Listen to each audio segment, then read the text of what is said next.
One. Hit it. Come on in the room. Come on in the room. Doc is our doctor. He writes out all our scripts. He gives us our medicine in our room. Bucks winning tonight 101-100 and over the Houston Rockets. Close finish down the stretch. We are live as the Cream City crossover. The Cool Trey Coffee third. JT. Chris King. Justin. Yeah. We all in here. The gang's all here. 101-100. The Milwaukee Bucks defeat the Houston Rockets tonight. Another one down the stretch. We missed you guys last game. Me and Justin were at the game in Charlotte. That one came down to the wire on a terrible call with LaMelo Ball getting free throws. But tonight the Bucks get the win.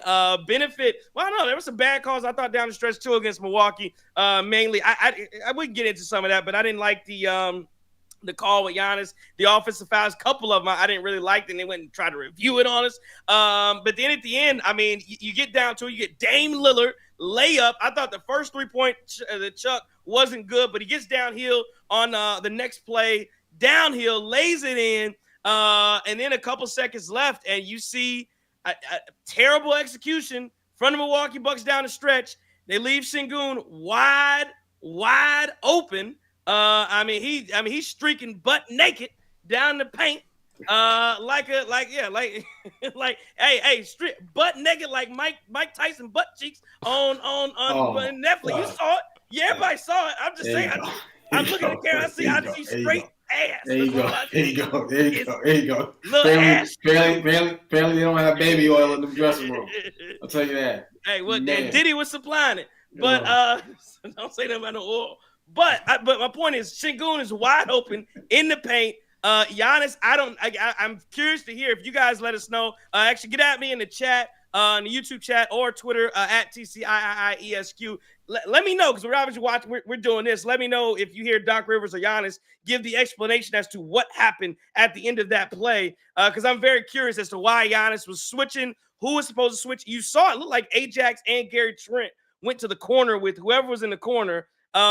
But Giannis left. I can't remember who he was going after, but it was just a bad pass. Bucks get very fortunate bad pass, and they win it 101-100 over the Houston Rockets. Let's do a game recap and recap a thriller in Milwaukee, stopping a 5-game win streak from the Houston Rockets and getting a much-needed victory as well. The Bucks trying to continue to build. This is a quality win over, I think the Rockets were 10-4 coming in tonight. Quality win the Milwaukee Bucks get over a good Western Conference opponent. But let's do a game recap. Tonight, Brook Lopez, 27-10. He was the high man. 11 of 15, 5 of 8 from 3. Brook Lopez, a plus 14. Giannis with 20 points, 13 rebounds tonight. 4 assists. He was 9 of 17 from the field. I thought Dylan Brooks did a decent job on him, to be honest with you. He had 8 turnovers as well. Taurean Prince with 2 points. Andre Jackson played 4 minutes and 50 seconds. I believe he played about 4 minutes and 47 seconds at the beginning of the game and did not get back in until the very end. But what that shows me is Doc Rivers was coaching tonight. Because I was hoping he did it, but at the end of the game, you don't play him the entire game after he starts, and then he gets 3 seconds to end the game. And again, that you got kudos to Andre Jackson for being ready and staying ready. And then kudos to Doc Rivers to not just forgetting that he's on the bench. Hey, I got to sub in and play defense, and I want Andre Jackson Jr. on the floor. So good job there. Dame Lillard, 18 points, 10 assists, 18 points on 18 shots, shooting 33%. He was 0 for 6 from 3. I know he's come back from concussion, but you ain't got to shoot like it. But again, gets the last bucket at the end and seals the deal for the Bucks. Gary Trent Jr. seems to have found himself 12 points in 24 minutes. AJ Green, I thought on both ends, 5 points, 5 rebounds. But I thought defensively and offensively, he was really good. Hit a huge 3 late in the fourth quarter as well. DeLon Wright looked a lot better tonight. 23 minutes, 6 points, 4 boards. And Bobby Portis, please get his ass off my team. 11 points and 4 rebounds tonight. He was bad in that run where the Bucks were up 13 points in the third quarter. 14 points with about 4 minutes left in the third. And again, they ended up being down 7 with about 4 or 5 minutes left in the game. So about a 12, 13-minute stretch where the Bucks were in -20. Bobby Portis on the floor for a lot of it. Looking at Houston on the other side, I thought Dylan Brooks again played good defense on Giannis, 5 points, 4 rebounds. He ended up about five fouls. I think Jabari Smith continued having a rough year, 4 points, 2 rebounds for him. Alfred Sengun, 18 points, 7 boards for him. He's like a really good player, but he seems a little bit lazy to me. But I like his game, but it's very lazy. It's almost like Joker light. But he's not Joker, but it's just kind of all around game. But he don't have it all there. I would like for him to do a little bit more. Jalen Green, 21 points tonight. And then Fred VanVleet, just a Bucks killer, 26, 6, and 5. He was one of the ones single-handedly down the stretch in that third and fourth quarter, just killed the Bucks. Tari Eason, 9 points, 14 rebounds. Amen. Thompson, 10 points and 7 rebounds. And Steven Adams is a shell of himself right now. 2 points, 2 boards. He's just not a good basketball player anymore. He's only 31 years old, but he don't like he can really move. Look like Mike Tyson trying to fight with him. He got Mike Tyson legs in the stretch. But again, tonight, man, we talked about it before the show started. Tale of two halves, if you will. I thought that, and again, the first 6-7 minutes of the game, awful. Looked like we were going to get ran out of the gym. But I caught it fake 3-point shooting while it happened. But the Bucks kind of kept it up for a lot of the first half. That shooting, and Brook Lopez was the difference maker again on both sides of the basketball. Let me see. Brook Lopez ended with 4 blocks. Giannis ended with 3 blocks as well. So you had some good effort defensively at times throughout the game, except for this one stretch in the beginning and then one stretch in the third, getting to the fourth, where Fred VanVleet just kind of lit you up. But outside of that, I thought the Bucks were really good. And again, this was a win like, you would have seen a Bucks team of old, where down 5, down 6 with 5 minutes to go, the Bucks find a way to win that basketball game. I'm glad they did it tonight. Execution, you can still talk about that final play where I'm still trying to figure out why Giannis left Sengun. It was wide open. We could be having a very different discussion tonight, fellas, if this thing went the other way. Like a very different discussion. If Fred VanVleet makes a good pass, Sengun catches it easy and lays the ball up or dunks it. And again, we're the Bucks. You could easily be 4-10 right now. But again, on the flip side, you should have won in Charlotte. You could easily be what would that be? 6-7, 6-8, whatever. So I mean that's how futile the NBA is. Everything up in the air. JT, that's what I saw. The Bucks went 101, 100. What'd you see? A lot of what you saw, man. That first 7-8 minutes of that first quarter, I was uninspired. I didn't know what was going on. I said, man, this is an absolute mess. Having said that, we figured it out. We picked up the pace. Role players stepped in. Brook Lopez and Gary Trent Jr., man, both cooking from 3 in that first half. I mean, you're looking at, I think Brook was like 4 for 5. I think they both actually were 4 for 5 from 3, which was absolutely beautiful. And at that point, the Bucks were shooting almost 50% from 3. It was like, hey, these things is going in. Keep firing. Now, in that second half, things kind of fell apart. You realize the Bucks only made 2 3-pointers in that second half.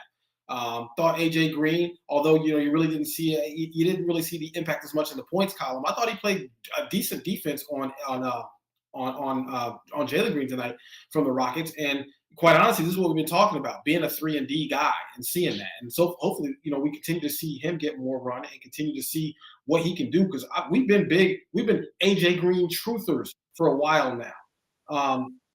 Shout out to Brook Lopez, man. I think Brook Lopez has put together a string of very strong games very recently, and I like that because right now, while Chris is out, hey, you know what, big fella, we need you to do something offensively, and we need it on both ends at this point. And Brook Lopez has certainly given that to you over the last few games, especially while Dame was out. Now Dame was back tonight, and I'm glad he made plays late, but Dame just has not looked good. I'm just be honest with you. It's not that Dame hasn't looked good. It's that Dame has not been playing up to the standards that Dame has set for himself. And this is his 3rd straight game where Dame has just looked underwhelming.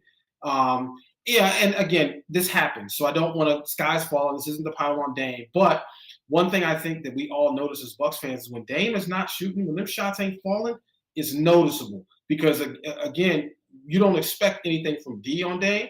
So when Dame's not giving you anything on O, it's not good.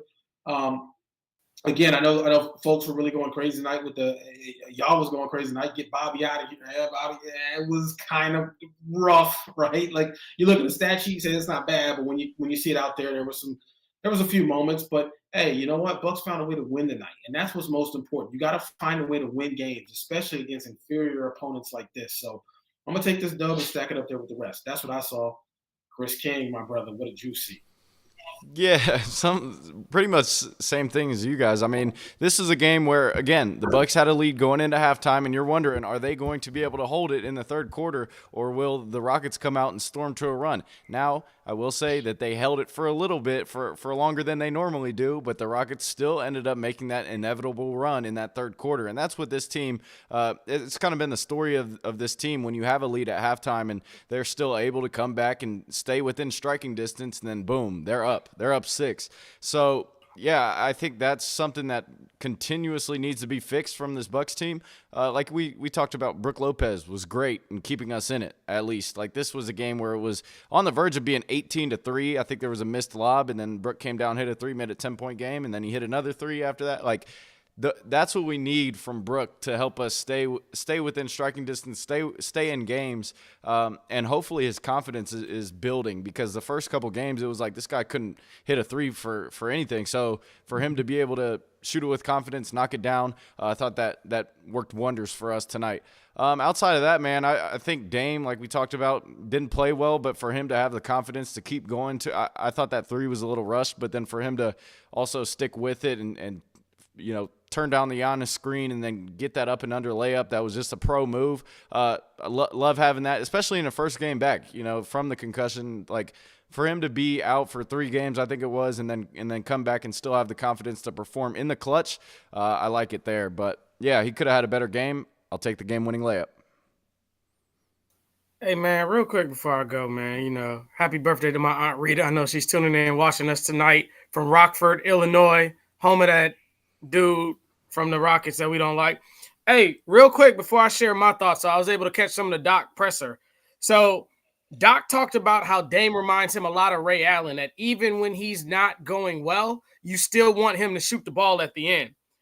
He credited AJ Green with, like, same thing JT and you guys said, man, just great defense. Thought he was the best defensive player of the night. And that says a lot with Brook Lopez out there playing the way that he played. Definitely miscommunication at the end of the game on the switch that you were talking about, Trey.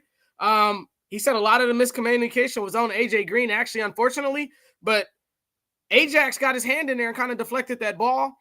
A lot of good positive stuff about Brook Lopez. And he talked a lot about, man, Trey, we might need to get you to coach the Bucks, man, because he talked a lot about that last 6 minutes of the third quarter. And that's where the game kind of turned and let the Rockets back into the game. Pat Connaughton was supposed to play tonight, but he just kind of liked the energy in the defense from DeLon Wright, AJ Green, and some of those guys. So that kind of kept Pat on the bench. But, what I saw. Good job, Doc. Way to work, Doc. Hey, Doc Rivers, coached his butt off tonight. Great coaching effort. I like the sub of Ajax at the end of the game. Put him in for a defensive play. Splash Mountain, absolutely amazing tonight. This is what he can do for us. All those folks in the chat that were talking about trade him and stuff like that, call me a homer, call me what you want to call me. But I know Splash Mountain been showing up these last few games. AJ Green, the Echo Doc and the Echo JT, man, that guy missed a lot of shots, but he made the most timely shot in the game, and his defensive impact the game. And Trey, we were talking about this the whole time at the Hornets game. If you're not scoring buckets, you got to impact this game some way, somehow. He did it. I don't think I need to touch on Pat C. Hey, my gripe with the officiating, we got to get, if Dame Lillard does not put that ball down, that's a shooting foul to me. He's had quite a few of those that, he should have had a 4-point play tonight, man. And I thought he got a lot of stuff that he didn't get called for him going to the bucket tonight, man. But, hey, lastly, man, thank God the ball finally bounced in our way, man. That's all I got, man. Let me throw these notes up in there. Funny. So talk about officiating. The Bucks actually got a break tonight. I don't know if you've seen the video or I'll send it in the chat. So on the, I believe this is the Giannis, and so there's another clutch play where Giannis got the block on Sengun. I can't remember what the score was at that point. But Giannis, what the Bucks must have been down 1, or excuse me, they were down when Giannis got the block on Sengun. And it was interesting because when he gets this ball back, I believe this is when it happens. It ain't just a touch of his entire half of his shoe is out of bounds. So the Rockets definitely should have got the ball there. So again, I just say the Bucks did get caught. They caught a break on that one. I'm just sending it to you guys just so you can see how how far out of bounds Giannis actually was. And I believe that's when Giannis went down, and that's when they got the game winner. You're right. I mean, again, AJ Green, a lot of big time plays, some big time, one big time shot from him. But I thought throughout the game, the defense was from Brook Lopez, especially top notch. I mean, it was top notch. You can't ask for much better than that from your big. And again, this is why I have you talk about, and it's a good point you bring up, Justin. We talk about people saying trade Brook and whatnot. It's because Brook is always matchup dependent. And even to your point, like a night like tonight with Sengun, who we're talking about is a little bit lazy, a guy who's not about to try to, he's not Cat, where he's torching you from three and trying to play a real outside in game, and you really got to defend the 3-point line, at all costs. When Brook Lopez doesn't have to do that, oh yeah, I mean he's definitely playable, but there are certain bigs that really stretch Brook out, and you don't want to get. Why are you looking at me like that? I'm just saying. I'm just saying. I'm just saying. Get him, JT. I'm just saying. I got to pay a fine. Well, Trey is something in that wine. Trey was talking about Iron Mike's butt cheeks. He didn't say the part was rigged. He didn't say anything weird. He said Netflix had iron. Right. We saw him. But I'm just saying, you don't want Brook, you don't want to stretch big to get Brook Lopez out of where his comfort zone is. And tonight you saw with the big block. Yeah, I can't remember who it was. He got the big block. I'm glad he didn't get hurt. It's a long way for a 7-footer to fall. But again, just a lot of play, a lot of effort plays, I thought, from the Milwaukee Bucks, even though you had that stretch where they were kind of bad. Let me go to the before we get some more thoughts. Let me go to the chat here for a second. Todd Merrill says, and Todd is a big Dame hater. He says if Lillard isn't scoring, he's useless. But he says Rockford Freddie always shows up. He did have 10 assists. Alfred Camino said, Todd he had 10 assists. Basketball Reach says complete breakdown on the final play. Someone's supposed to cover Giannis on the backside. No one did. Here's my only thing on that, and I'll let you guys tell me where you want to go with it. My only thing on that last play, when you talk about Giannis, there's supposed to be a switch. My question is, why are we switching that? I get it, but why? So we wanted AJ Green to have to defend Sengun down the paint, or if that was the switch, I guess that's what I'm trying to figure out. To me, that didn't even deserve a switch. So maybe I haven't looked at the play multiple times. Maybe I need to look at it again. And again, if that's what you called, that's what you called. But it did not look like it was necessary for a switch. Like I would have rather had Giannis down there anyway. But that's just my thought on it. Well, that's what you've been talking about, though, when you talk about how sometimes there's just these low IQ moments that don't really make any sense, these mental lapses. And maybe that was the call, like you said, but that doesn't, that doesn't make sense at all. That's not the first time we've seen something goofy like that happen. Having said that, though, man, I want to see, there's a comment from your my guy, Iron Man Clan TV, who said, hey, my patience with Chris Middleton is shrinking. You know what, sir? Same, my guy. Same.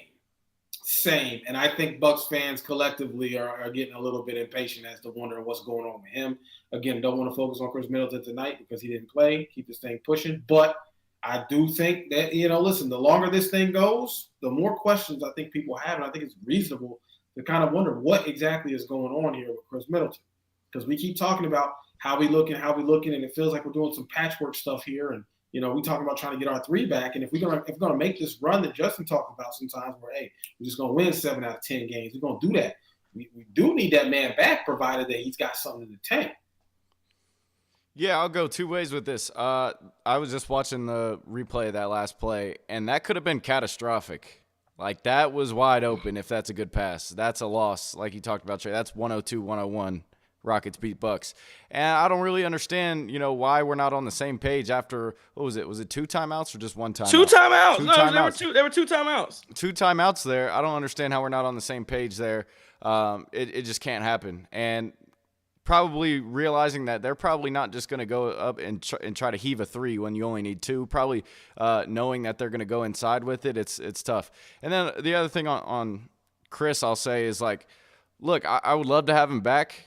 And the reason is I just watched Bobby Portis, and my eyes are about to bleed watching these games. Like Marcus Johnson said when Bobby had like a elbow jumper that he just bricked, it was a one and done, black hole Bobby again. He goes, yeah, those are the ones Bobby can make. I don't care. We don't need those. We don't need those type of shots. And maybe if Chris Middleton is back, we can kind of limit those in the ISOs that Bobby get.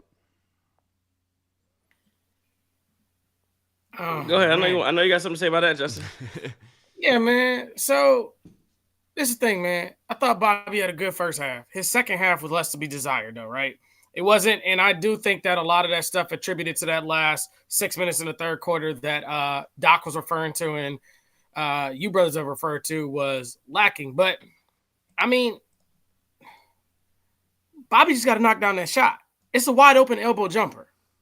He has to make that shot. He makes those shots all game.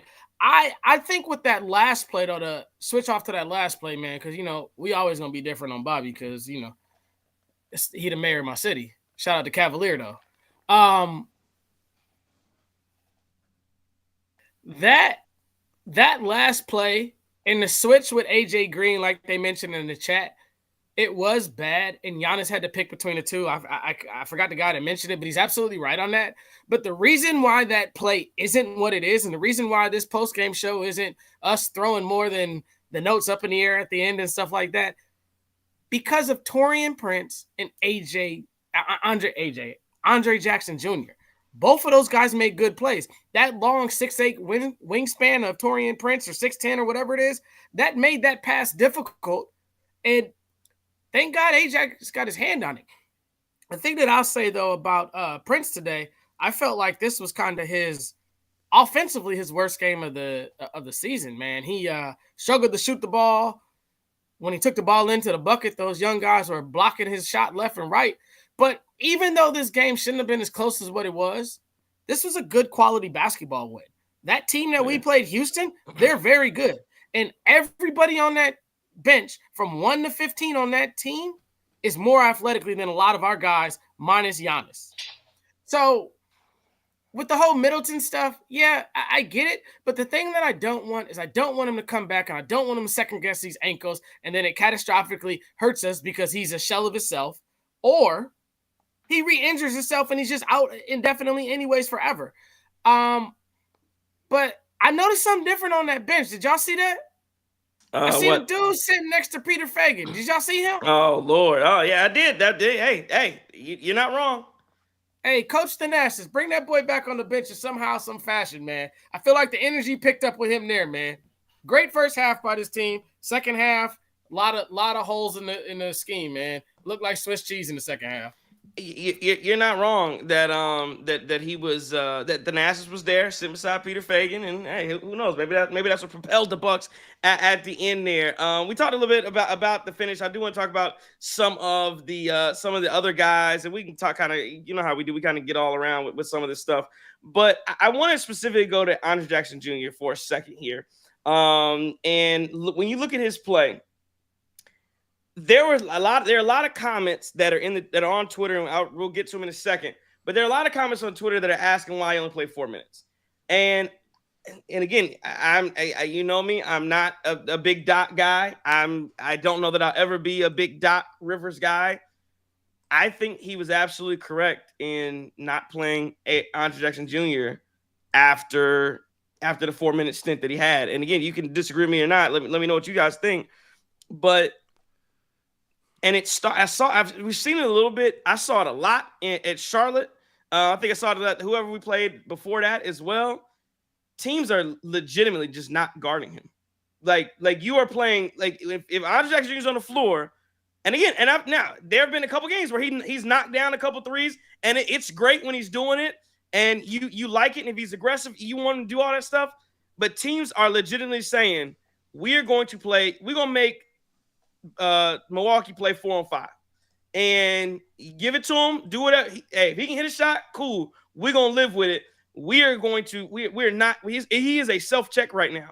And when you have a guy, and especially in the offense, especially when Dame's not playing or when Dame's not playing well, and the offense isn't just scoring at will. Again, you only scored 101 points here. This is modern NBA. You only scored 101 points. And like you just lit the scoreboard up tonight. When that's what's happening, it's hard to have a guy like that on the floor.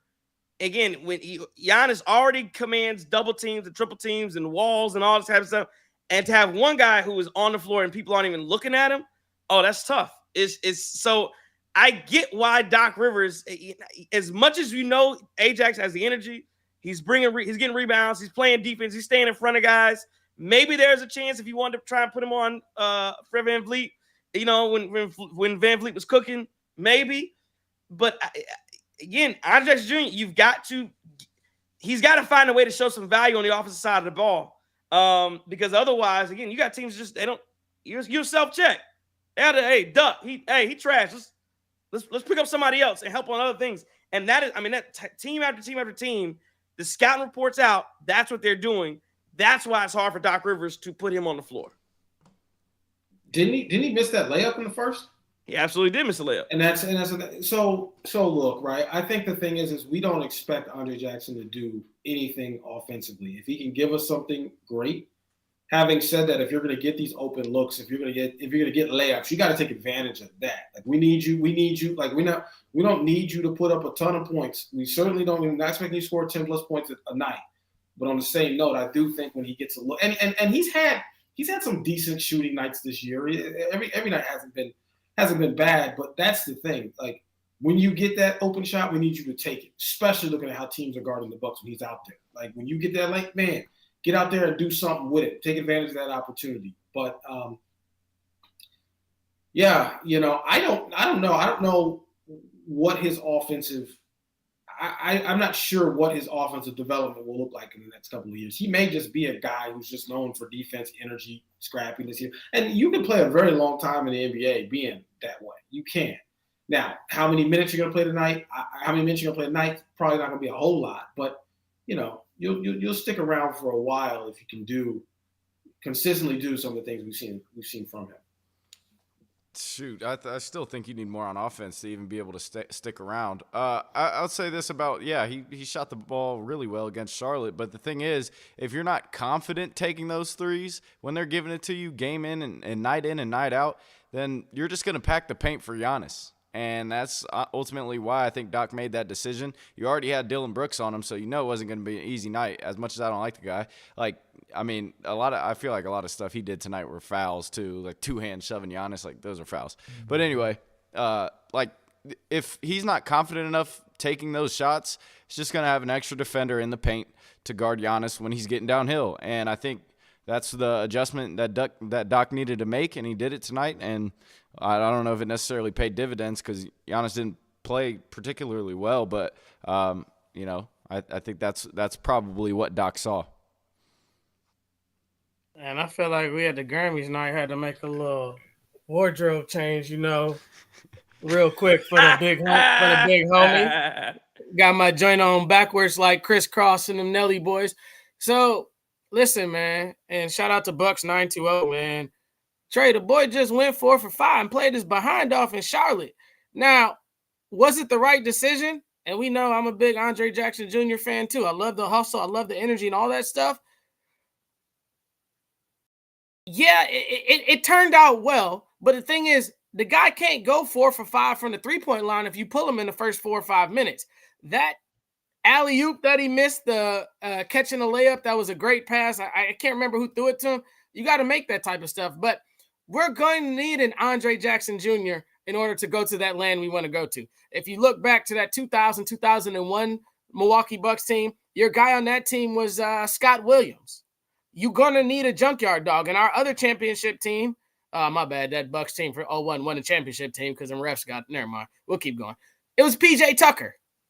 So we need Ajax to play better. I think he just has to continue to shoot that thing, though. And we need UConn Ajax. UConn Ajax handled the ball. He passed the ball well, and he shot decently.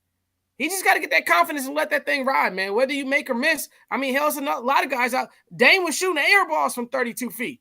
And don't kill me in the chat because we understand Dame's a great shooter and he's one of the best shooters of all time. But I'm just saying, you got to have that confidence to shoot in order to stay on that floor, man. And hopefully Ajax will come back against these Bulls. Well, here, I'll say this, though, about what I see when Ajax is on the floor. A lot of times he's not looking for that shot. It seems like it's got to be catch and shoot for him to be willing to shoot the ball. Like when he gets the ball on the top of the key or something, he's literally turning sideways to the basket looking for a dribble handoff. He's looking to give the ball up right away. And if they're going to give you so much space, I don't know why you just don't shoot with more confidence, especially going off of a game 4 or 5. That was my thing with it, seeing it tonight and seeing it throughout his whole career pretty much is just the confidence just isn't there right now. And Bucks 9-2-0 and Justin's a great point. Yeah, he shot 4 or 5 against Charlotte. And do you know what Houston decided to do with the game plan tonight? They said Charlotte did. Do it again. I want to see you do it again. and I would too. The other thing that Bucks 9-2-0, he's right though. Those loose balls and stuff like that we saw those Rockets getting all over the floor. That's what Ajax brings us. But you can't be you can't be an offensive liability on the floor. You can't be a defensive liability on the floor. You got to be able to be one, man. And I just think that it was a game that didn't fit him well. I felt like AJ Green was playing great defense, and he earned his spot on the floor for that night. But there's going to be a night where Ajax will benefit from it too. And I'm just hoping my guy and Chris King's favorite, Bobby Portis, going to have a great game against the Bulls. I'm gonna leave. I'm gonna leave Bobby alone tonight. Basketball reaches wild. He said, "Got to be better with the balls in his hands." He did that on purpose. Oh. Hey yo, he did it on purpose. You're not convinced we didn't do that on purpose. Boy, that JT school of thought right there. Listen, I ain't talking about nobody getting stretched out. I'll tell you that. Right. Somebody Todd Merrill said Brooks stretches other bigs out too. So let's just go. Yeah, you going both. Got it. Okay, let me get out of here. Late night Green City crossover. Hey, it is, man. It's 11:10 on the East Coast. But yeah, man, another guy I kind of wanted to talk about. So that's what I'm saying. I'm not gonna get into Bobby tonight. Just because again, we talk about Bobby all the time. It's clear he did not have a great game. I thought he had 2 bad possessions where I remember there was one where Dame came down. I think it was in the third. Is that where Dame shot like the 40-foot air ball? And then next play, so they were down 1, and boom, they score. We down 3, and you come back down, give it to Bobby. Bobby turn around, miss, and I'm just like, dude, like just the shots, like that's just something that you just got to get so much better at when you're late in a basketball. We're not even late about you're in a basketball game, third quarter, whatever. You're losing the momentum. You need to get a good shot up, and it's like it's just junk after junk after junk. And sometimes the offense just goes to die, and I hate that kind of stuff. But I do want to talk about Dame a little. So that's somebody in the chat says, no hate, only facts, says Dame and Giannis played terrible. I don't agree. I thought that Giannis, there were aspects of the game I thought Dame, again, and we talked about before, Dame is a jump shooter. So when the jump shooter's not hitting jump shots, it won't look as good. But he did have 10 assists. Giannis was a little loose with the basketball. And sometimes it's just like that. I wish he scored a little bit better. The mid-range wasn't hitting it in. I mean, to me, the only thing that really stood out was the free throws. Giannis ends up with 20 points. He was 2 of 7 from the line, so he could have guessed finished with 25. But Giannis is doing a great job distributing. Guys hit shots.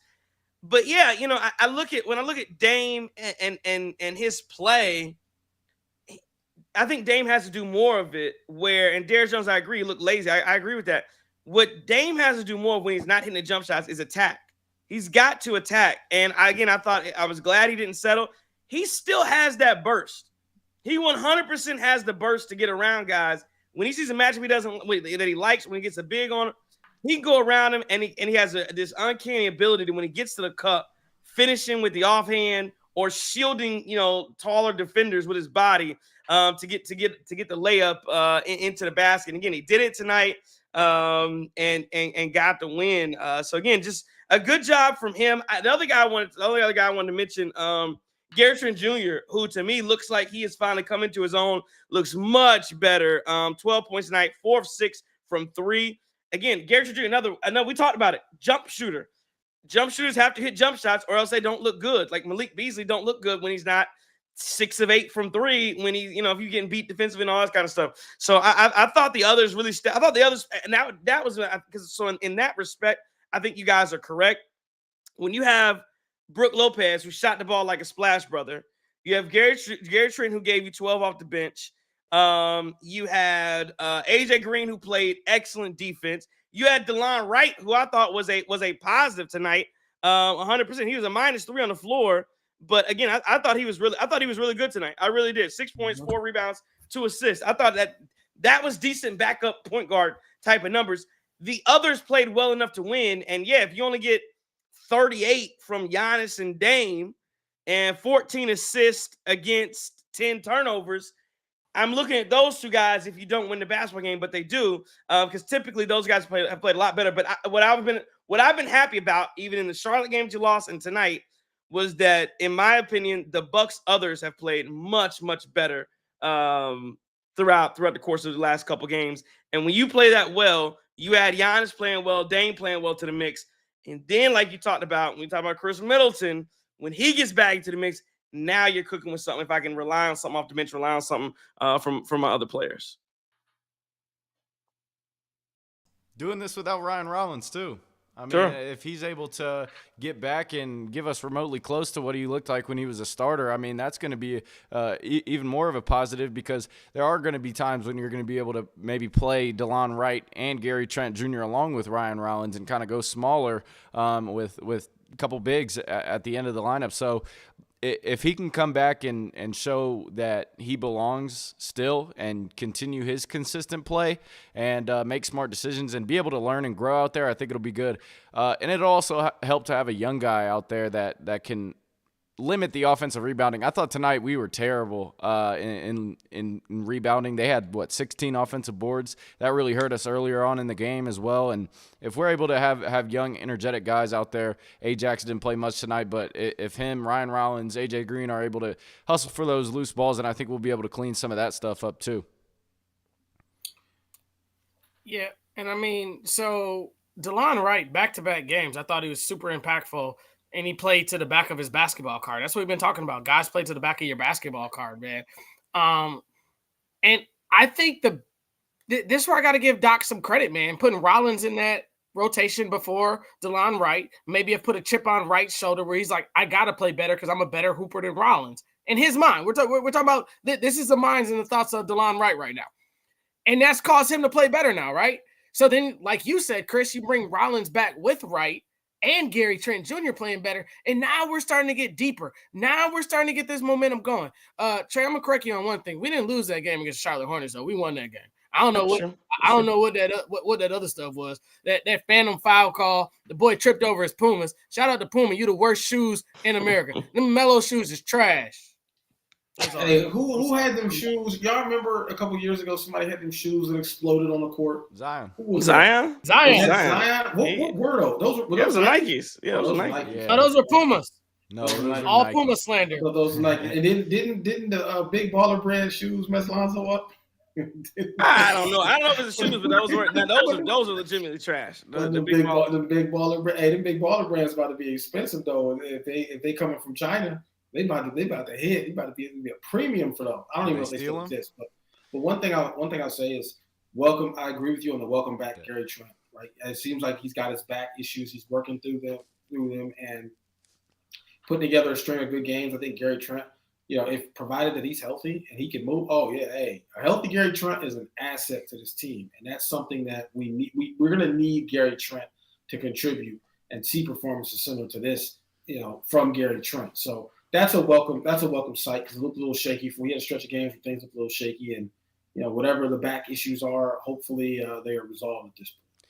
Well, and then just a quick disclaimer, like if you watch a couple of the post-game shows at the beginning of the season, we were looking for answers down the line of the bench, right?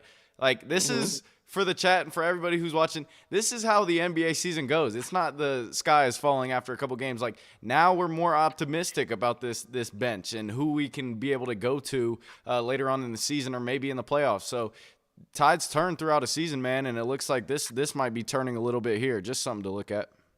I want to hold that thought because I want to come back to this. I want to come back to that thought about the bench in a second. But first, I want to let you guys know that you have got to get out to Curly's Waterfront Bar, Sports Bar and Grill out in Pewaukee, Wisconsin, Lakeview Boulevard. And you know what they got going on Wednesdays and Thursdays, right, JT? Trivia night. Trivia. And, night. Hey, and for you B52 folks, at I-19, they got bingo Wednesdays, trivia night Thursday section. You know what they're doing if you can win bingo, win trivia. You know what they're doing? Free tickets. They give you tickets because you could have, if you were at Curly's Waterfront Sports Bar and Grill, you won bingo. You went out there Wednesday, Thursday. Maybe you would have been sitting in section 102, row 23, seats 1 and 2, and watching the Bucks win by 1 point over the Houston Rockets tonight. You could have been doing that, but you got to get down to Curly's Waterfront Sports Bar and Grill to do that. And they may, and let me tell you, they may ask you this question. They may say, Milwaukee Buck Ray Allen served as a spokesman for an NBA scholarship fund in honor of whom? I'm not even going to give you an ABCD. Who? Give me your thought. All three of you. Milwaukee, I ask the question again. Ray Allen served as a spokesman for an NBA scholarship fund in honor of whom? It's a trivia question for the night, fellas. Damn, why can't we get the multiple choice? I'm not giving you multiple choice. I'm not giving you multiple choice. I'm not giving you multiple choice. This could go I'm not giving you anywhere. multiple choice. Yeah, you go anywhere. Come on. Can we get one context clue? What team did the dude play for? It wasn't a player. Okay, I had context clue. Okay, it was a civil rights leader. There you go. That's your context clue. It was a civil rights leader. Is who he's a scholarship fund, who he's a spokesman for, scholarship fund in honor of this person, a civil rights leader. That will narrow down the field for you. You got to get it. Is he the default civil rights leader that everybody just points to? No, and I'll say no to that one. No. Okay. I'm gonna go. I just want to make sure. So you got to go in your bag. He's not the safe space. It's not the safe space civil rights leader. Okay. You got to go. I give one. You got to go in your bag. Not too far though. Frederick Douglass. Good answer, but no. Good answer, but no. Okay. Thurgood Marshall. Thurgood Marshall. There we go, Justin. There you go. Hey. Justin in the money. There it is. That was your Hey, can I go? I need to go to Curly's with somebody, man. I'm gonna get you. We gonna get you some of them beers, some of that bourbon. We gonna drink or we gonna celebrate one way or another, man. Absolutely, because you know what? Tonight the game was on NBA TV, so you know what's happening when the game on NBA TV, right? We gotta drink them. You gotta drink that $3 bottles of pints at Curly's Waterfront Sports Bar and Grill. One more thing. All throughout the month of November, they're doing a bourbon raffle to benefit the Milwaukee Food Pantry. One raffle, 12 winners. Tickets can be purchased the entire month of November, $5 each, or $10 for $40. Winners will be drawn and notified on Monday, December 2nd. 100% of ticket sales will be donated directly to the food pantry. So again, get on down to Curly's Waterfront Sports Bar and Grill. Todd, it was not Donald Trump. And when you come back to Milwaukee, go ahead. Can I win that bourbon raffle to bring it up there with me, you, and Chris King and JT go to that Marquette Dayton game? We can share that bottle. Absolutely, man. Absolutely. Go ahead, get it in. Yeah, because the game. Yeah, because it's December 2nd. So yeah, definitely. Go ahead, and get the raffle in, and let's get this bourbon on the trip, man. Let's do it. Good stuff. Okay, so you took a break. Okay, so I wanted to that was good. So again, Curly's Waterfront Sports Bar and Grill. I wanted to get back to your question to your comment about the bench, Chris, where you talked about looking and knowing now some players, because you realize we're about 15% done with the season, on average, and so that's why we look at 5 and I understand it's a lot of games still left to play, but you're moving throughout the season here. The question I have, when you look at Gary Trent Jr., you think, okay, maybe I know what I got. Andre Jackson Jr., another guy. I feel like I know what I got. Deficiencies and all. Bobby Portis. You're starting to AJ Green if he's off the bench. You're starting to feel like Ryan Rollins. You're starting to feel like maybe you think you may know what you have off of the bench.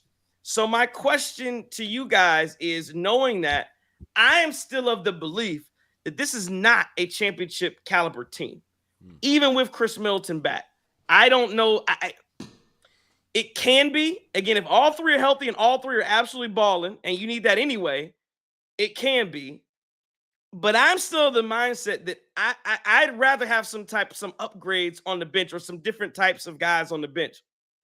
Knowing now that you feel like maybe you know what you got out of Gary Trent Jr., knowing now the Bucks are shooting a little bit better from the three, do you still are there still guys you look at and go, yeah, I need them up out of here?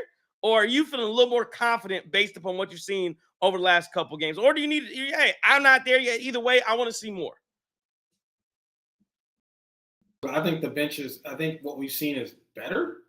But better is not good. That's something that people got. That's a hard lesson you got to learn in life. Like, listen, man, you can do better and still not be doing well. Yes, there are definitely players that I think it's time to go. Now, walk that back for a second. Chris Middleton comes back. Does he come off the bench? What's that look? We're not really sure how you're going to bring him back. And the question that I do have to ask, because Chris is getting up there in age and injuries, and again, injuries will age you, right? Injuries are the dog years of the NBA.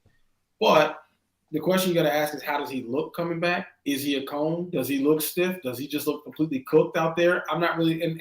And again, Chris alone does not solve all of the problems with this team. I don't want to throw that out there either. But yeah, I think there's some moves you can make. There's some. When you talk about you know what you got, yeah, you know what you got. Sometimes what you got is bad, or what you got in what you need. And at this point, no, I don't think there's a chance in the world you win a championship team with this roster as constructed. Matter of fact, I mean, I hate to say this, but like, I'm not 100% sure you make it out the first round, which is crazy to think about. That's insane to think about when you think about how good Brook can be, and then Giannis and then Dame and the role players of Prince and Gary Trent Jr. I need to see this Bucks team rip off a string of wins here before we can even get confident about making it out the first round, let alone a championship. But yeah, I think Pat, it's been real. I appreciate it. I'm glad he's ingratiated himself in the community, but it's time. It's time, sir. You know what? Hey, take your boy Marjan with you. Yeah, you can go too, right? And then, hey, Bobby Portis. I don't know if you're ready to. Move to a hotel, but you might want to start talking to realtors about listing your crib. It just kind of is what it is at this point. I know that's the mayor, and I know that, I know Justin about to eviscerate me for that, but I mean, it just kind of is what it is. Yeah, the thing about this is I think that was already an expectation for me, is like, you better be working those phone lines, John Horst, because you chose to. I mean, I don't know if this was just because we didn't have much to sell at the deadline last year, but you didn't do much. You got Pat Beverly. There was names floated around the Bucks. Dorian Finney-Smith was a guy that they talked about getting. We had Grant Williams they talked about getting. So I think that this is something I expect out of John Horst to be doing, and that's why I just shifted the focus to, okay, there's some guys that can play on the bench. Now, who Horst and who the front office decides can go, and then add in somebody else to this team, that's on them. I'm just reacting to it. So you guys got to make some moves, and that was an expectation for me. So I think moves are going to be made. I see a lot of Pat slander on every social media platform possible, including our own chat here today, right? But I sat next to the Guru in phenomenal sheets. Shout out to the Guru for those seats. We not in that game against the Charlotte Hornets to have that bogus foul call on Giannis if Pat Connaughton don't play his behind off. So I hate to say it, because I like Pat, I like Bobby, but maybe these guys are showcasing themselves for trades in the future. I think right now the only guy that we can look at trading that is a definite non-impact player for this Bucks team that doesn't add any value to the bench, and I hate to say it, is Marjan, man. And I think Marjan. To say that. Why do you hate to say that? Why is that painful? And here's the other thing though. And we talked about this before. You can't give up your trash and get anything. When I say we got to trade Bobby, it's not because he is trash, but not because he's just just trash out, the worst player I've ever seen. No, to get an asset back that could help you, I've got to give something of value up. So yeah, when I'm looking down the bench, Bobby Portis, he does add value in certain places, and I'm sure on certain teams we talked about before, he can be he can be an asset, but. If you can only give up Marjan, that's all I can give up. You're not getting nothing back because everybody else can see exactly what we see. Dude don't play. Dude hasn't. The thing is, let's just a crossover. I mean, Seattle, not Cream City either. Right. It's like when you look at Bobby and you look at these games where we don't have said second or third option, and we're still counting our big three as a big three. Bobby is that dude that he did it against the Hornets. He did it against this team or that team. And like maybe the problem with Bobby is Bobby got to understand Bobby's role and not try to press so much. But I don't think you get like veteran leadership is something that's uncanny, man. And tearing up a locker room and bringing in this dude or that dude and thinking that grass is greener.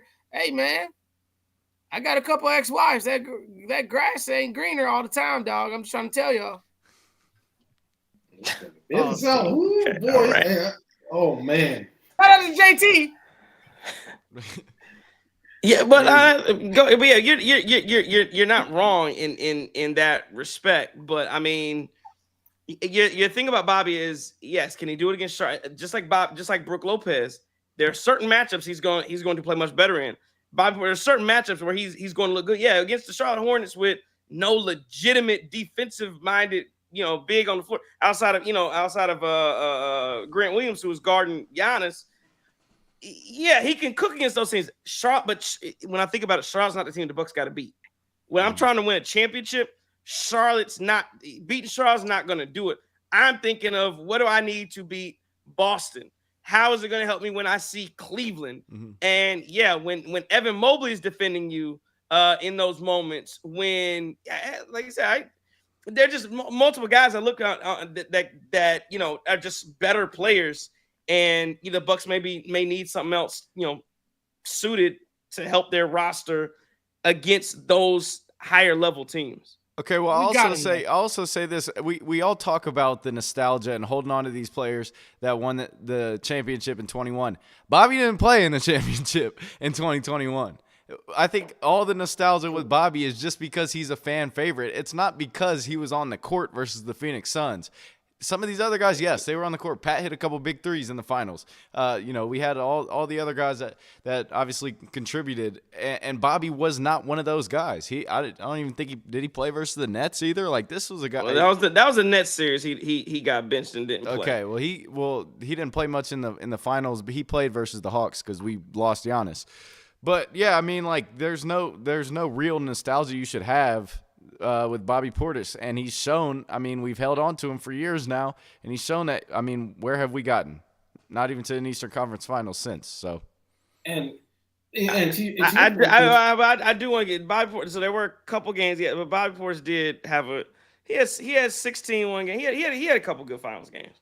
He had a couple good. I give credit. He had a couple good Finals games. I didn't remember. But on the same note, like guys, here's the thing: this team has gone all in. They've gone all in. Whether you believe it or not, I don't know what we got draft pick. We got 2031. I mean, they've gone all in. You're on your third coach. You fired Bud 2 years after he won the first title in 40 years. Now we can argue about that being valid or not with the exits of this team and the underwhelming performances and that matchup against the Heat, which ultimately led to his exit because it was awful. But you have made seismic moves. Significant moves here to move towards the championship. So why we not? Look, trade for Dan, all this other stuff. So why are we not going to further try to get personnel? Right? Why are we not going to make additional personnel moves? I mean, it does not make sense to keep rolling with this squad if you've seen the deficiencies. And here's the caveat: and you do have an opportunity to get better by moving one of these pieces. I just don't understand why you would not do that. I get the locker room aspect, but hey, somebody else gonna have to be that guy. Somebody else gonna have to step up. You're gonna get somebody. Maybe there's an undrafted guy that could be a locker room guy. Man, as long as we're not looking at Anthony Leon, because at this point he's just angry. That's PJ. If y'all didn't know who that is, DJ Droop is saying the issue with Bob is that we're dependent to be a second or third option because we're missing Middleton. No one's asking to be a second or third option. What you're asking, no, that's it. That's also again that's incorrect. What you're asking, right? Exactly. What you're asking Bobby Portis to be is a first option off the bench. But again, if you're a legitimate 6 man of the year candidate, that's what you're supposed to do. And so DJ Droop, when you mention that, we're asking him to play the one of the only strengths that he has is being able to score the basketball. If he can't do that, he's not playing defense. He's not some, again, I think he grabs rebound, but he's not he has fake hustle, if you will. It ain't like, so I'm asking you to do basically I'm asking you to come off the bench and score, which is supposed to be your thing.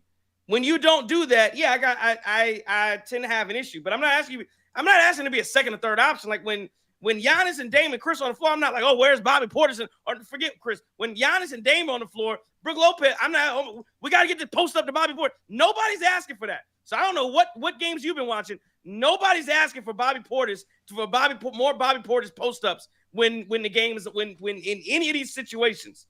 But I am asking for it when you come in the basketball game and you're on the floor with bench lineups and against backups for the most part. That's when I need you to score the basketball. You're not playing no defense, so if you can't score the basketball, now I'm looking at you like, what the hell are you here for? What is the point in having you on the court? Because you're making bad decisions, you're missing shots. I totally disagree with that. But I will agree, yes, with more depth, he is a better player with the more depth that you have around him. And maybe that's what he needs to be on a team that has a ton of depth where he can be a super afterthought. But with the Milwaukee Bucks, no, yeah, you have to come in and be a legitimate sixth man of the year type of guy. And there are a bunch of times where he is not like that or he's not consistent enough. At least for me, he has not been. And I feel like I would rather use that. I maybe could use that space for another guy, especially because the Bucks are an older team.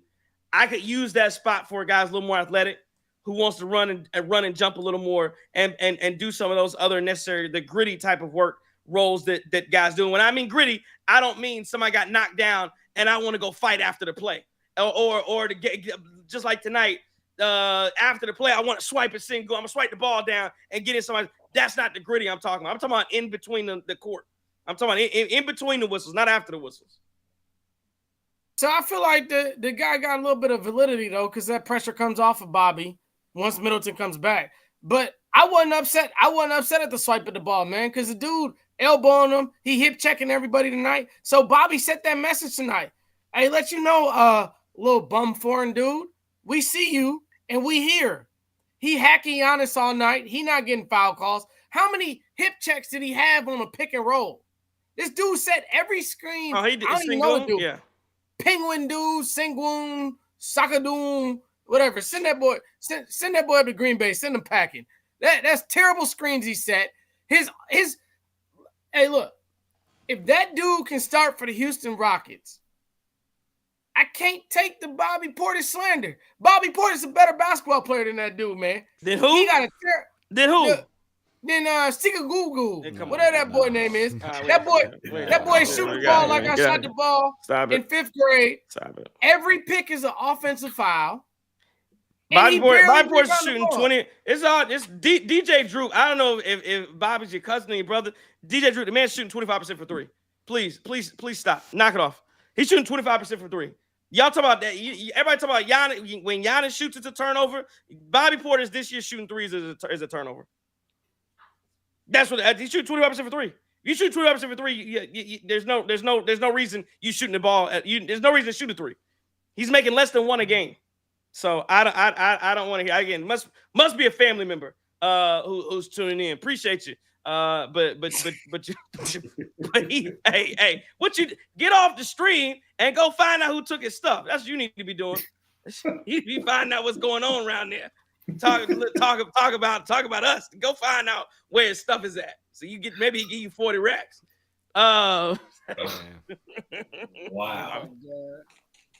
I ain't got no. My bad. It's 11:30. It's 11:30, man. It's 11:30, man. It's 11:30. My bad. Hey, listen. Just one last. If Bobby hooped the way Bobby's supposed to hoop, we gonna be straight. Yes, if he does, be straight. I've been saying Bobby can hoop. And I don't know, man. That's too many years too many. That's 2 years too many. He could till he went to lethal shooter. Yeah, I mean, he did that. I understand it now. I need you to get in that bag. Where is it? Stephen A. Smith out there knocking down threes with lethal shooter. You saw the video. Stephen A. Smith down there. So I don't know. I don't know what's going on, man. I don't know what's going on. That's because he played for Big House. Well, yeah, but they went through his averages too. But yeah, man, the Bucks favor says send Bobby packing, please. Bucks win it tonight, man. It was a very nice game. Let me get to the Twitter folks and see what's happening. I didn't go to the Twitter yet. At JR Horvath says AJ Green can play on my team. Bobby is trash. Giannis with the play of the year with that block. Where's Middleton? My goodness. Dame looks washed. I do think GTJ can give some solid run, but he has knocked down shots. They lose without Brook playing well. At the Wisconsin kid says the NBA owes us one, and sent a picture of Giannis with his foot on the line. At KA Forever says, what the hell Doc doing with Ajax only 4 minutes? We'll take this dub, though. The real J-Dot says Dame has too many stinkers. It's literally 2 out of every 5 games, starting to think he's actually at that age. At DTP Virgo. So, again, it's not just me. DTP Virgo says, I've seen enough of number 9. Still a very sloppy team that isn't good. At the Wisconsin kid also says, get Bobby off my effing team. This team has a lot of issues, but I'll take the win. I'll do a couple more here. Rashad Von Stan, so that's crazy. Says Brook has found the fountain of youth. At Drew Behringer says, ended similar to the Packers game. Neither team deserved the win, but I'll take it. At SCP Tomas says, very interesting that Pat got no minutes and AJ Green, Gary Trent basically shared them. If this is Doc rewarding their playing recent games, I like that a lot. And we'll do one more here. At Adrian 294824469 says, best win of the year because neither Giannis or Dame played good games and the Bucks still beat a good team. So again, a lot of comments there. Appreciate everybody for and I'll do one more just for Droopy. Says trade Bobby GA _hoop says trade Bobby Portis ASAP. Also, Chris needs to suit up and play. Bucks are pampering this man a bit too much. So a lot of hate for Chris. A lot of people want Bobby off the team. And again, you can talk all this talk you want to. Bobby Portis, that stretch, that third quarter, fourth quarter, whatever, that 13 minutes, Bobby Portis was bad. He didn't play well. And again, I don't say he was directly responsible, but he was out there for part of that. And I think it happens far too often for my liking, especially. But the Bucks do win it 101, 100 tonight. Y'all want to do game balls? Yep. All right, let's do it. Let's do it. Where you guys going? Game ball. Actually, I'll start off. I'm gonna go Brook Lopez game ball 27-10. I thought he was 4 blocks, 11 of 15 from the field, 73%, 5 of 8 from 3. Plus he was a plus 16 on the night. I thought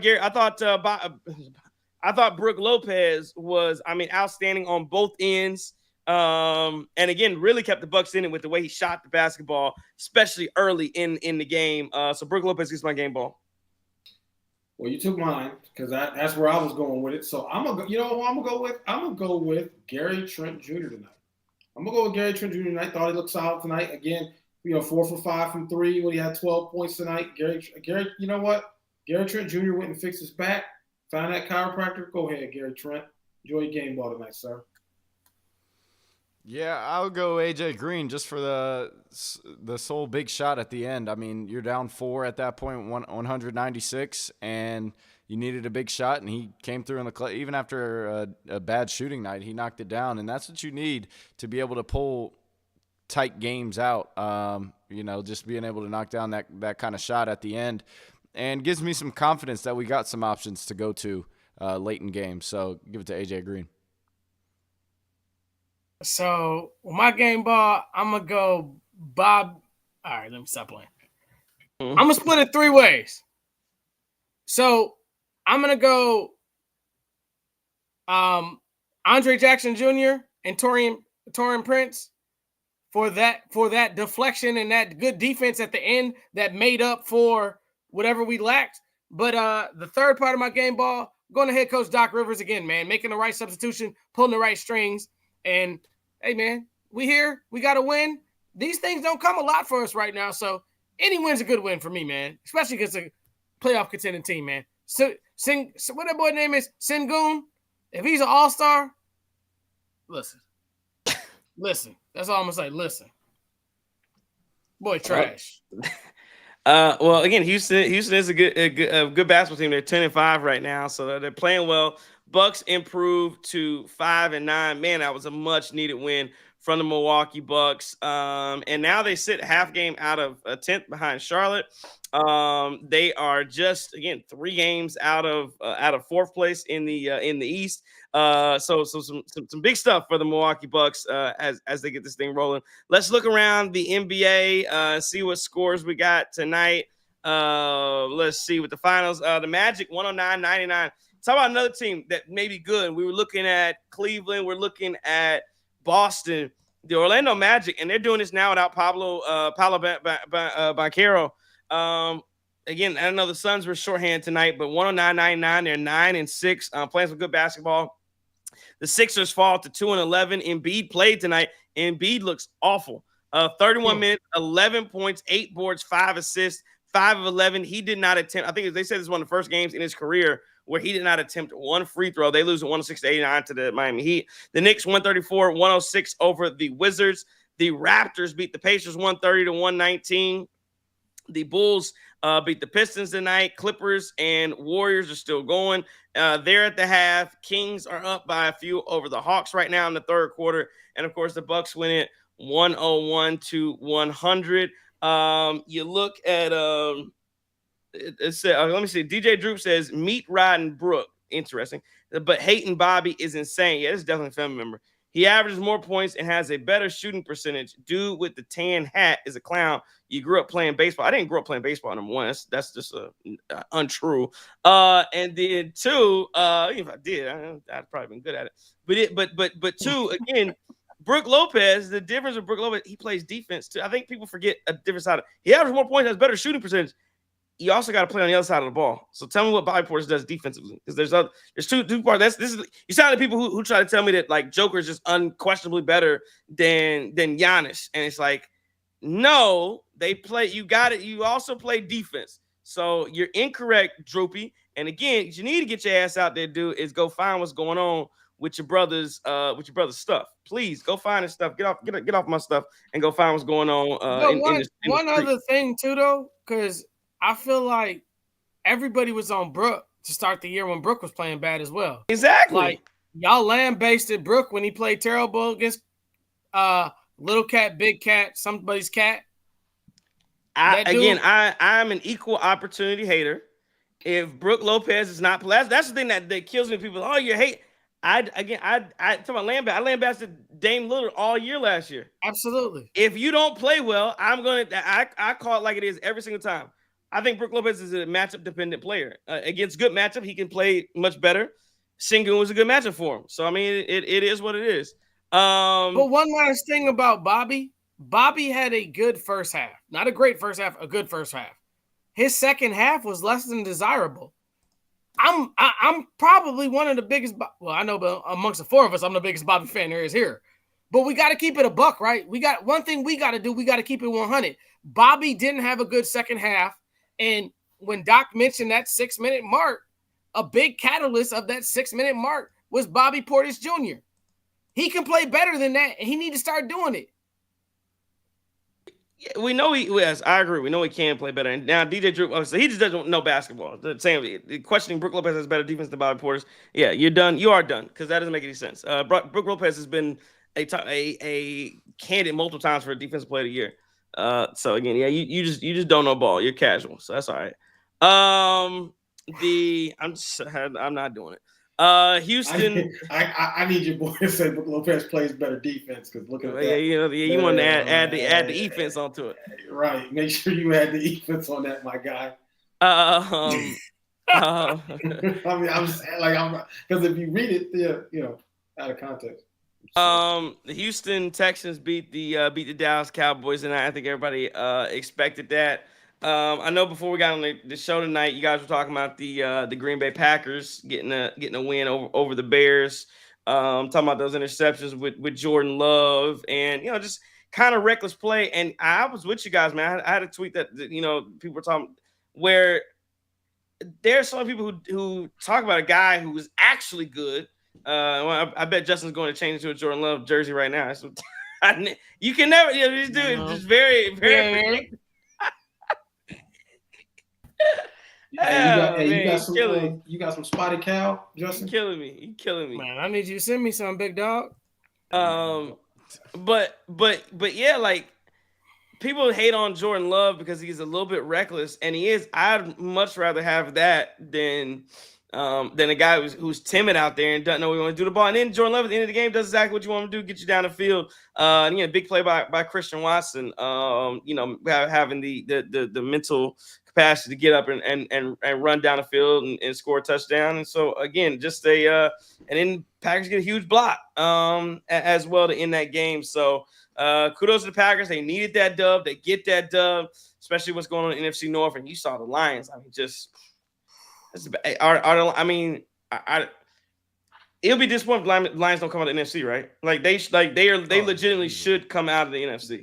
And the 49ers look like them wheels getting loose on the 49ers as well. I mean, you still have the potential of an Eagles team potentially as a threat as well. And even though, I mean, there's questions, and Sirianni. The problem with the Lions, I think at this point, though, we saw it last year. At what point do you have to save Dan Campbell from himself? You saw the Lions really should have made the Super Bowl last year. I don't know why he made some of those questionable decisions, but maybe it comes down to that this year. But from a pure talent perspective, yeah, the Lions do look like overall the best team in the NFL. I mean, there's really no question about that. And the Lions should have that 1 seed. I'd imagine they're gonna have that 1 seed. Should be wrapped up in the next couple of weeks. I mean, let me look at the standings here, but yeah, they're just head and shoulders above everybody else right now. The Lions are rolling. Well, that's the fortunate part about being in the NFC, because you see all these people and all these good teams duking it out. In the AFC, you got teams like, I mean, the Bengals suck, but like on paper they've got a good offense, and teams like that where they're going to be struggling to even strike the surface of even making the playoffs. And you've got the Lions pretty much coasting, beating everybody by 50. Like they should be a lock to at least be in the NFC Championship. And then as far as the AFC goes, man, it's crazy. Like you've got a ton of teams that I think could probably come out of there. Even though Patrick Mahomes has owned that division, like they might be closing the gap just because of some injuries the Chiefs have faced. Yeah, man. Them fighting Dan Campbell, big cats, little cats, medium cats. They not winning the NFC, man. These boys frauds, man. They fourth and 22 on your own 6 going for it, dudes, man. Hey, listen, Jordan Love coming to town December 5th. He bringing the same turkey that he kicked their ass with last year. He gonna bring it to them in Detroit again. Them Motor Cat Cities, kitties, whatever you call them, they going home, man. Listen, the Green Bay Packers are it. Anybody talking about? Huh? Hang on, because now you talking real spicy about the Lions, and I'm not going to defend the Lions. I don't really, but here's the question I'm going to ask you. Yeah, ask me. You trying to put some bands on it? You trying to put some chips? I on want it? the smoke. I'm John Moran. I'm running up the chimney when it comes to them, man. Because you said, because when I asked last time, you was like, I'll put $2.30 on. Like, I should have put about $17.77 on that joint, man. Because hey, man, what the hell is a chop block? I just want to know. $17.77. Like, that chop block against the Badgers against Oregon might have been worse than a LaMelo Ball tripping over his Pumas. I mean, it was just a rough night, man. I tried to call Trey at like 1:30 in the morning, but the brother was asleep, man. I ain't getting no call. I need some. No, I didn't really call you. I'm lying. I need some help. I need some help out here, man. I left Charlotte, North Carolina, worst officiating game ever. Pool referee reviews the call, says it wasn't a foul. Then I come back home and I see these boys. That chop block was terrible, man. Wisconsin Badgers played their behinds off tonight, man. I know Chris King happy about that too, man. He the biggest Bucky Badger ever. He ain't gonna let y'all know Chris King has a Bucky sweatshirt in his closet. Well, hey, look, I'm just glad the refs were working for Wisconsin in basketball. They're shooting like 40 free throws a game, so it's at least the Badgers are getting their respect in basketball from the refs. That's right, man. We need a little football love. But look, man, J Love coming, all these boys coming. We're gonna be all right, man. I don't even think the Lions got the division locked up. I think they're gonna drop one between Minnesota or Chicago out of the next that they have. I know the Bears have I saw a lot of good things from the Chicago Bears, man. And I hate to admit this, shout out to the owner, but that new offensive coordinator put Caleb Williams in a place to succeed. Thomas like the Brown. previous offensive coordinator did not. Well, there's So- also a little bit of juice there once you fire your head coach or once you For fire your sure. offensive coordinator. I mean, and bring somebody new in. There's always a little bit of juice there, especially going into the week against the Packers. So I wasn't surprised that it was close, but I still think, yeah, I mean, they deserve to win it. So one thing I'll say though is like, and Justin, you alluded to that too. The Packers played one of their worst defensive, like you said, one of their worst defensive games. But one thing about Caleb that I think is impressive is the fact that they've given him the green light to run too. You don't really, I mean, he's not overly athletic, but he runs. And I think in that game he had over 70 yards rushing. I mean, Caleb taking off was cooking Green Bay, and so. Yeah, like he takes off with it, pulls it down, and it's really interesting because he's not very big. I think Caleb's listed at 6'1", which what's that mean? He really 5'11"? What's probably 6 feet. But also his ability to see the middle of the field is important. And I mean, Caleb makes plays. I think the one thing from watching this team, Keenan Allen sometimes looks like he's running in sand. Cole Kmet has the ability to be 6'6" and disappear. Swift has trouble finding holes sometimes, but he does pretty well when you give him outside runs or when you toss him screen. DJ Moore looks uninterested half the time. Because his quarterback stinks. Y'all ain't gonna start. We're not about to just. It's crazy to me. We can just revisit his history because when it's Bryce Young, he's a bust and he sucks. When it's Caleb Williams, everybody else is trash. Even though he came into one of the best. That's not what we're doing. That's not what we're doing. Hold on. To be fair, Caleb Williams has looked much more competent than Bryce Young did last year. No. In his first 9 games, they have almost identical stats. Put Bryce Young's first 9 games up with Caleb.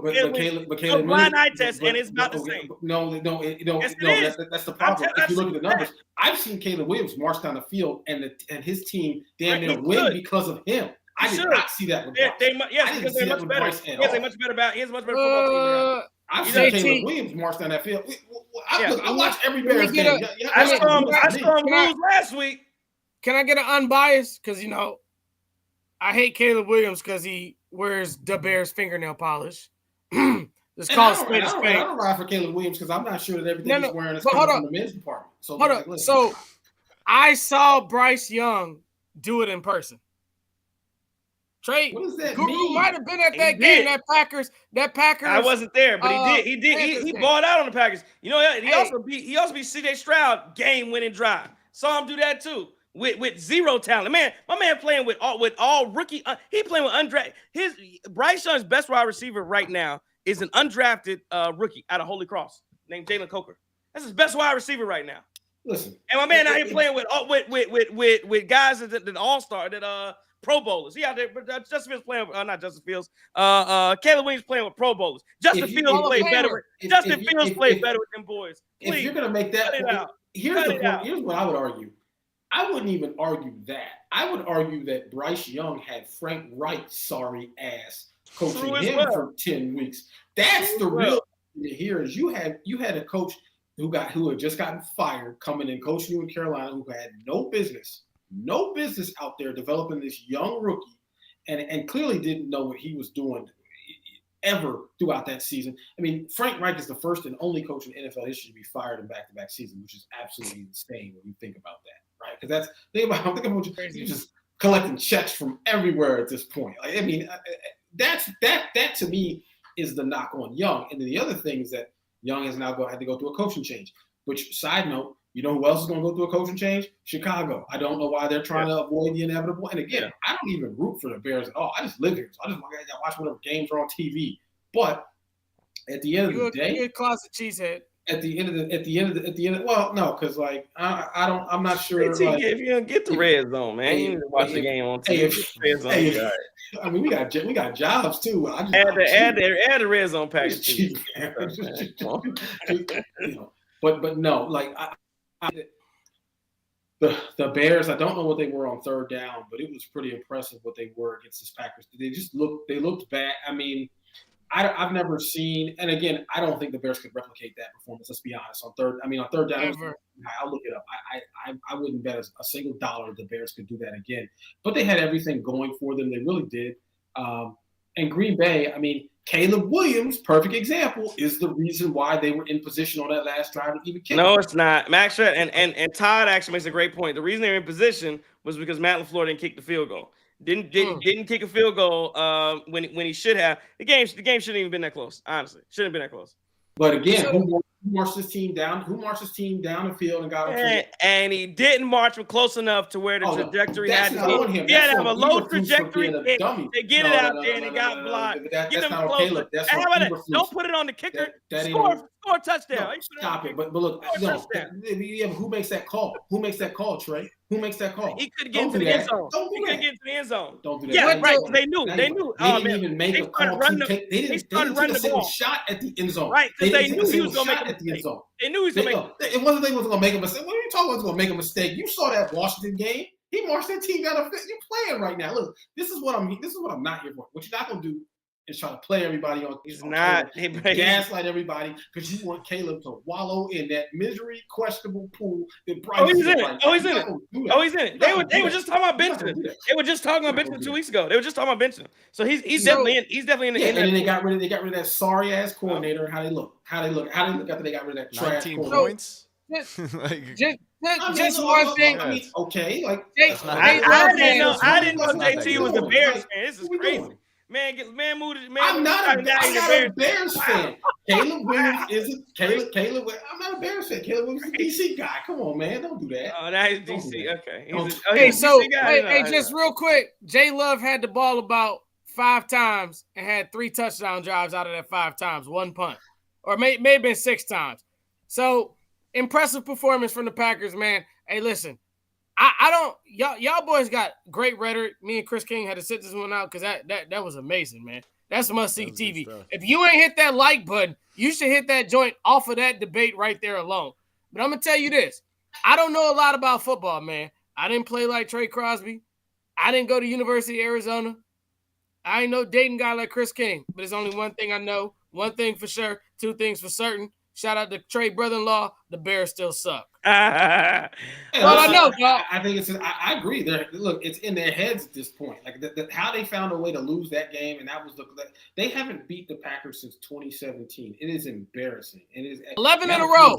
Longest win streak in Packers and Bears ever. 11 in a row. It's unbelievable. It's unbelievable. And shout out to Matt LaFleur Barber too.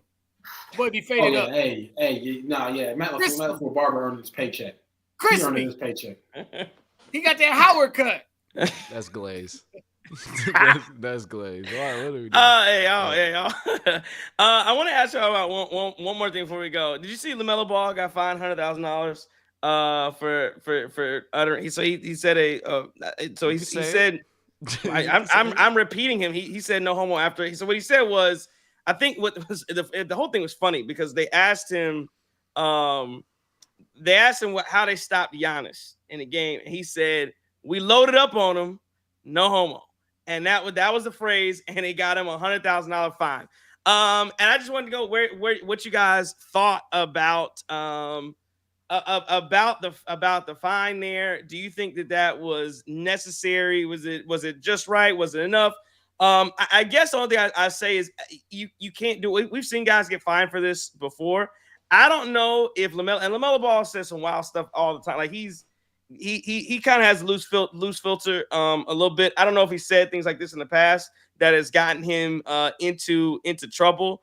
I think, of course, he was just I think he was just kind of he was just doing what young guys do and just yapping. He's got to be better, more mindful of his words. But I don't know. I thought $100,000. I thought that was steep. Unless this is like a second or third offense, and I'm not sure if $100,000 seems steep for something that he's saying is like a. It just seemed a little steep to me. I don't know. What did LaMelo Ball say something dumb on Monday Night Raw? Yeah. He used the N-word on Monday Night Raw, and they like disinvited him and his dad. Yeah, because he. Yeah, and I think he's been fined before. Listen, this is my thing. I have no patience for these guys. Get some damn media training. Same with Anthony Edwards too. Get some damn media training. What's your deal? Why Anthony Edwards does that too. Yeah. Why is it every time that you get a microphone in front of you, like you just completely forget how to act and get up there and just have to like what is that? Like I mean, It makes absolutely no sense. It's embarrassing because you have young faces of the league, and it's like, yeah, we can't even interview them now.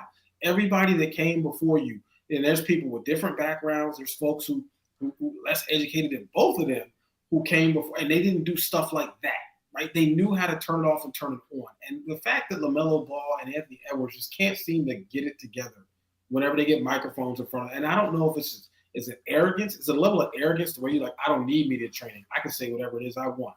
Okay, right? $100,000 later, apparently you can't. I don't know. Is it just ignorance? Is it just foolishness? I don't know, but it's embarrassing for two young stars and young faces of the league to keep having these kind of issues happen. Like this is and the thing is, it's not like you're using it and it's just casual conversation. Like it's almost like you're going out your way to say something stupid or to just not think. It's ridiculous. Get it together. This is my old man rant.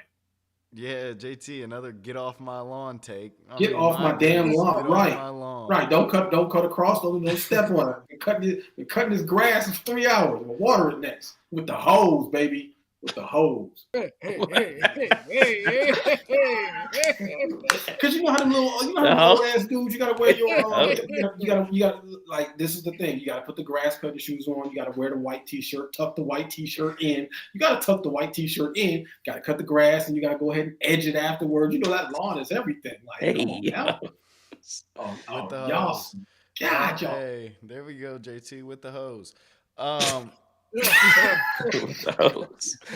look, I think 100K is way too steep. I mean, it's just like, yes, you shouldn't say it, but like, I mean, just is what it like. 100K, that's wild. Some people don't make that in a year. Like, you know, it's a lot of people. A lot of people. That's too much. I feel like, but yeah, I don't know. I think Biden's still in office. So what are they trying? The censorship they were talking about, yeah. And so Trump and them will get rid of that probably, so they'll be good. Well, the FCC, because the problem. No, so I'm kidding. I was BSing. I was gonna say, I think the problem is you still get fined, right? Like you can still get. I don't know if you get fined for that. I don't know about that one. Yeah, you can, but it's like I think it has to be. I mean, that's not. That's like, really but that's cable air, TV. I don't know. Yeah, but also I don't know if that was. That wasn't like ABC. That was like that was probably like the FanDuel Sports Network. You can do that kind of stuff there, but it's kind of like Charles Barkley on TNT. You can get away with some of that stuff, depending on what channel. I think you got to be on like one of those other. But go ahead, sorry. I really think like LaMelo should be more focused on them Pumas getting a foul call that they shouldn't have had than that other stuff. One thing I'll tell you about the NBA culture, though, right? And it's always been this way, man. You want to profit off of the culture, but when the culture comes into play, we got to understand the reference that he is. And by the way, let me just say one thing, and sorry, probably not supposed to get on this stuff, but I'm an LGBTQ ally. But the no homo was in no way derogatory to these people from the LGBTQ. It's part of the culture. It's a pause moment. It's a hey, yo. It is what it is. He meant nothing derogatory by it, right? It is what it is. And to find that dude $100K for that stuff is wild to me, man. I mean, they should have fined the referees $100K for that terrible ass foul call because that boy tripped over his own sorry Pumas. Who the hell wearing Puma? Shout out to Jay-Z, but I'm not wearing them joints. I don't care what you do, Hove. I ain't putting no Pumas on.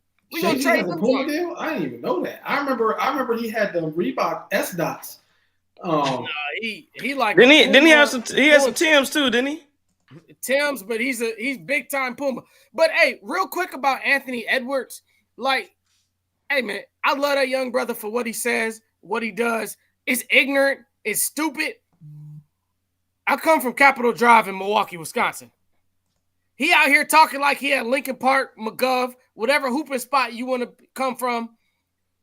Hey, he talking on TV like it's just me and you. And what he tell that boy the other day? He said, man, I dunked on his ass. He sure did. He dunked on his ass. It's nothing wrong with saying that stuff. Anthony Edwards is my favorite player that's not a Buck. That's respectable. But yeah, like I said, I agree with everybody, man. You just gotta clean it up a little bit there. But 100K is a little steep. That's all I'm gonna say. Ty Merrill says that I don't know what's happening in the camera. Ty Merrill.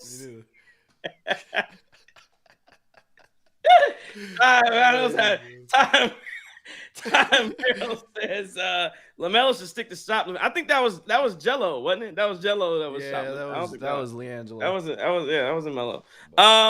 Man, okay. Yeah, exactly. He did play with Swarm.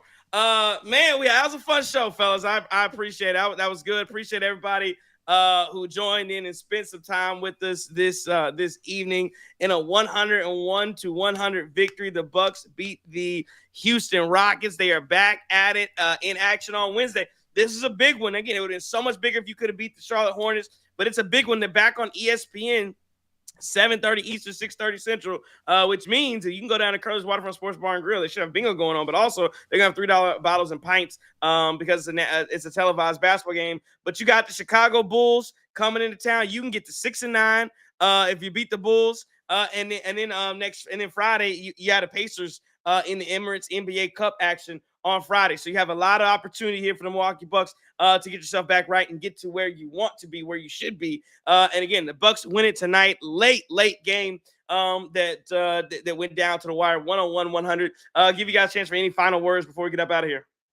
No, I mean, it's good stuff. Way to pull it out after, giving up the lead again. Like, that's a problem that we need to address. But to be able to stick with it, stay within striking distance, like I said earlier in the show, and ultimately make some plays down the stretch. I mean, you can't complain about that at all, especially when the past 3 games have really come down to the final possession. So really impressed with A.J. Green being able to knock down a 3, and then Damian Lillard obviously didn't have a great game, but being able to trust himself and for the Bucks to be able to trust him to go to him down the stretch and make the game winner. I like it.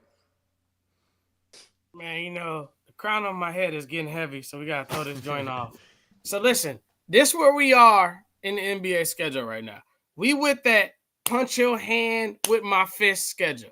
We got to send a message to the Chicago Bulls, but we got old Oshkosh B'gosh, overall wearing boy, pop his mouth as much as he can be, Trey Crosby's biggest front runner in the history of the NBA coming to town. Let's send a message in these next 2, man. And tonight was great, though. This team is young. They're athletic. And everything that all Bucks fans on Twitter, the comments and everything go for, them boys already got it down there in Houston. I thought A.J. Green did a great job holding Jalen Green. What did you say? 21, right? 21 is good. And DJ Augustine with 26. I thought that was good to contain those guys. And, hey, man, we got to come out. DJ Augustine is crazy.